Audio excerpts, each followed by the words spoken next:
Good morning, everybody. The Simple Handicap for Friday, December 13th. Thank you for making me a part of your morning.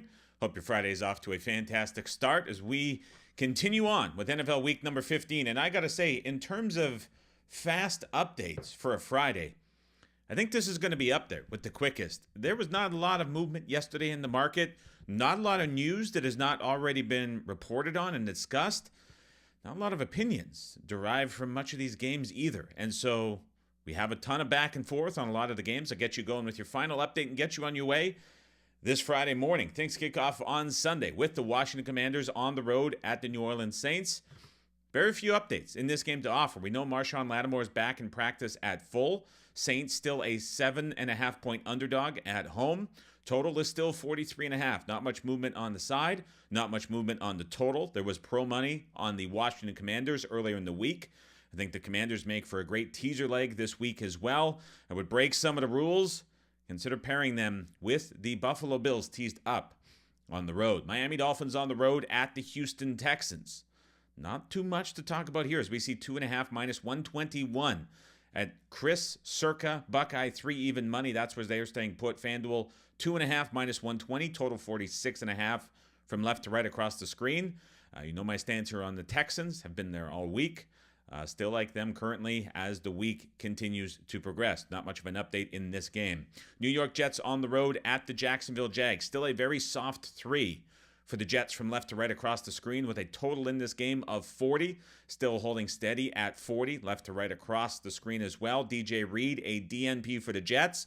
That initially looked like concerning news, but we are seeing Sauce Gardner come out and say he is going to play. A 100 passer rating against, a down season for him, and he is still dealing with the hamstring injury that was very close to putting him on IR a couple of weeks ago. Didn't get there.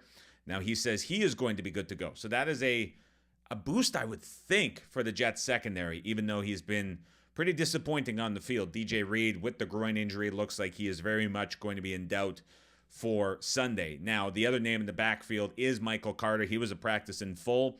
So what looked like very bleak condition for the Jets secondary all of a sudden looks a little bit better with a turnaround for them. Breece Hall, DNP for his second day in a row, would not expect him to play.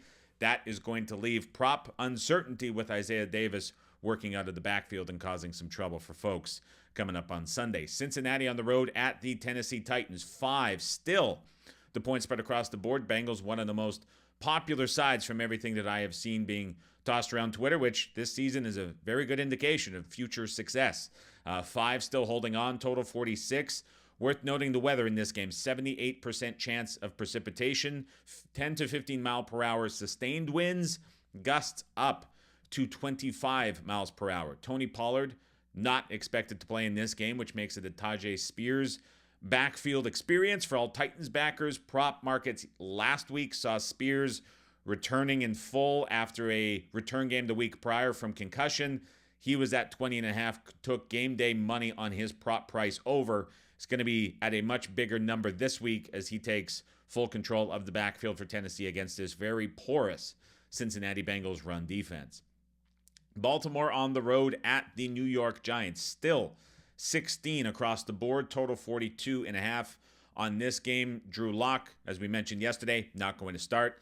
This is going to be a Tommy DeVito game. Malik Neighbors, limited participant. There was some joking in the locker room about him yesterday that had some clips circling around indicating that perhaps the injury and the possible holdout is not as dire. I still think it's a 50-50 shot for him to play in this game. We'll get more information on that later today. Still dealing with a bevy of offensive line injuries for the Giants. Suffered a couple last week. You're looking at a couple of the backups as well. Illuminor, Neal, both dealing with injuries too. And so there is starters hurt. There's backups hurt. It's a banged up O-line in front of DeVito against this Ravens pass rush off the bye. Also looking at a number of defensive injuries up front in the front 7 for the Giants too, trying to defend Henry and a much more willing runner in Lamar Jackson in this game. Kansas City on the road at the Cleveland Browns. Rain expected as the big weather game in the week. 87% chance of precipitation in this game. Winds 17 to 19 miles per hour. Always quite unpredictable for wind in Cleveland. Total from 44 down to 43. I'm seeing a 42 out in Las Vegas as well, showing at one of the sports books. Other 43s DK, FanDuel shaded to the under. 4 remains the point spread for KC across the screen. In terms of what they're dealing with on the offensive line, looks like it is going to be a switch. You all saw the injury happen late last Sunday evening as DJ Humphries walked off the field in the fourth quarter with a hamstring injury. DNP back-to-back days for him. Are they going to go back to Morris? How are they going to handle that left tackle situation? Good news for them at the right tackle. Juwan Taylor back in full. Dallas on the road at the Carolina Panthers. Panthers still an expensive 2.5 across the board. Curious to see if this gets to 3 and settles at 3 between now and kickoff. Total here 43, not moving up nor down. Pittsburgh on the road at the Philadelphia Eagles. Settled in here at Philadelphia -5. It's been back and forth all week, and that's the same for a handful of games. Total here down as low as 42.5. In terms of the weather, it's clear in this game. So none of that storm and that rain that is traveling over from Cleveland in the Northeast looks like it is forecasted to impact this game in Philadelphia. Total still holding steady here at 43, slightly shaded to the under. Could potentially see that number come down to 42 by the time we get later into the weekend. Buffalo on the road at the Detroit Lions. Between 2 flat and a cheap 2.5 for the Detroit Lions at home, as this is another game back and forth. Decker's good to go on the left side of the offensive line. Aleem McNeil is good to go in the middle of that defensive line. DJ Reader, his status still unclear for Buffalo. They had no practice yesterday, which is a rarity for a Thursday. The snowstorm prevented them from being able to go into practice, held things virtually. In the estimation that was given out, Coleman, Cooper, Samuel, and Kincaid all full in practice. So make of that what you will, a practice week disruption for the Buffalo Bills yesterday. Indianapolis on the road at the Denver Broncos. 4 is the number for Denver at Chris, Circa, and Buckeye.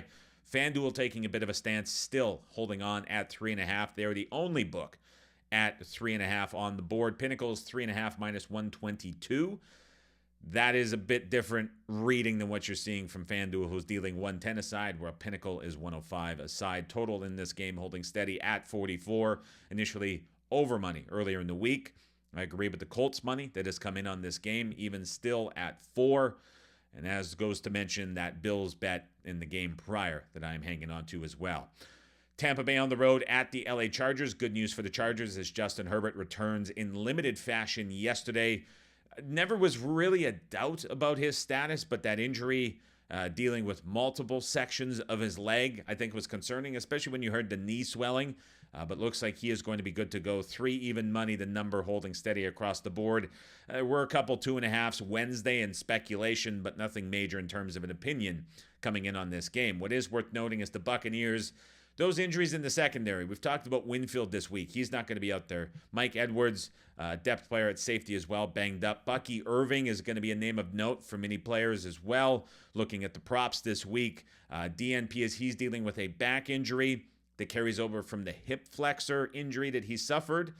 Speculation from the Twitter doctors is that the back injury is a pain tolerance issue for him to play, but it is typical for running backs who sustain this injury to have a reduction in performance as well as touches during the game that they try to play through. So for everybody looking at Bucky Irving props this week, something to keep in mind. Mike Evans, a veteran DNP dealing with the hamstring injury that has kept him non-participants status on Thursday the last couple of weeks since his return.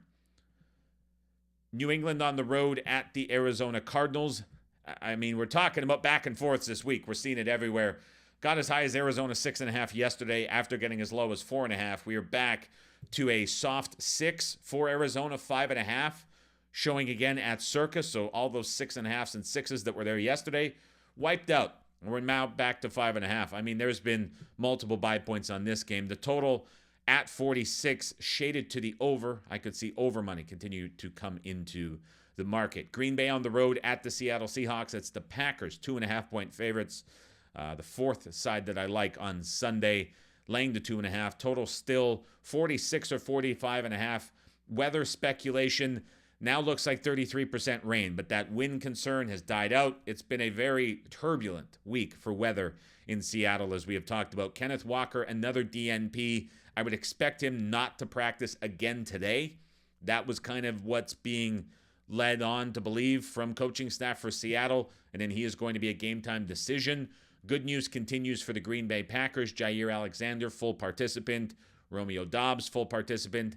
Edgerrin Cooper back participating in practice as well for the second day in a row.